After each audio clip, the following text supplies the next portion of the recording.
High, আমি Priyanka's cooking passion চ্যানেলে আপনাদের সবাইকে স্বাগত। এবার থেকে পেয়ারা খুব বেশি পেকে গেলে আর ফেলে দেবেন না।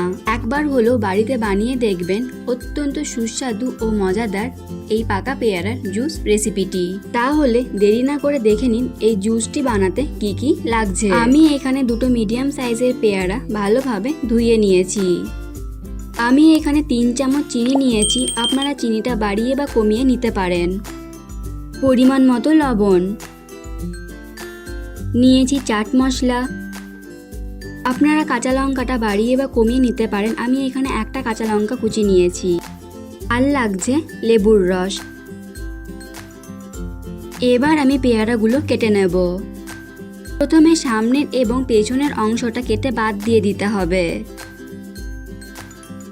চ্যানেলে যদি আপনি নতুন হয়ে থাকেন তাহলে ভিডিওটি দেখতে দেখতে আমার চ্যানেলটি সাবস্ক্রাইব করে দিন এবং পাশে থাকা বেল আইকনটি অন করে দিন আর নতুন নতুন ভিডিওর আপডেট পাওয়ার জন্য। শরবত বানানোর জন্য কিন্তু পেয়ারার বীজগুলো ফেলে দিতে হবে। পেয়ারার বীজগুলো ফেলে দিয়ে পেয়ারাটাকে ছোট ছোট টুকরো করে কেটে নেব। যেহেতু আমি পেয়ারাটা মিক্সিতে পেস্ট করব তাই ছোট ছোট টুকরো করে কেটে নিচ্ছি। আপনারা আপনাদের সুবিধা মতন কেটে নেবেন।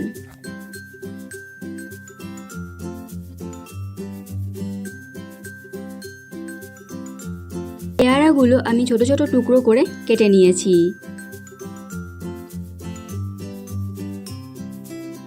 এবার একটা মিক্সির জার নিলাম। মিক্সির জারের মধ্যে এক এক করে দিয়ে দিচ্ছি আগে থেকে কেটে রাখা পেয়ারার টুকরোগুলো, দিয়ে দিচ্ছি লেবুর রস, পরিমাণ মতো চিনি, দিচ্ছি 1 চামচ লবণ, আপনারা আপনাদের টেস্ট অনুযায়ী লবণটা অ্যাড করবেন, 1 চামচ চাট মশলা, একটা কাঁচা লঙ্কা কুচি, আর দিয়ে দিচ্ছি 1.5 কাপ জল।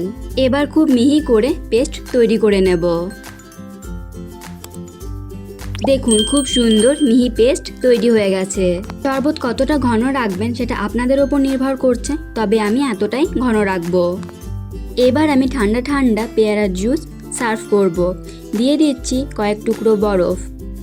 যদি মনে হয় শরবতের মধ্যে একটু পেয়ারার দানা রয়ে গেছে তাহলে সার্ভ করবার আগে একটু ছেঁকে নেবেন।